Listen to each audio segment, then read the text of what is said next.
எனக்கு ஓய்வே கிடைக்காதே. ஏண்டி? என்ன ஏண்டி? கரண்டி முகையில குத்து.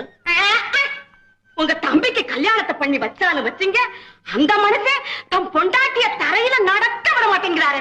என்ன பொண்டாட்டி? ஊர்ல இல்லாத பொண்டாட்டி. என்கிட்ட ஏண்டி கேக்குற? அவன்கிட்ட கேட்கணும். சரி, உங்க தம்பிதான் அப்படி. உங்களை பெத்த அம்மா இருக்காங்களே, யாரு? எங்க மாமியார். அந்த அம்மா என்னடான்னா நல்லா திங்க தெரியாம தின்னு சரீரத்தை வளர்த்துக்கிட்டு எந்திரிச்சா உட்காரத்துக்கு 7 நாள் ஆகுது. எங்க மாமனார் அவரை பத்தி ஒண்ணும் சொல்லவே வேண்டியதில்லை. உங்க சின்ன தம்பி தங்கச்சிங்க இருக்காங்களே, அதுங்களுக்கு வாய் காது வரைக்கும் நீளும்.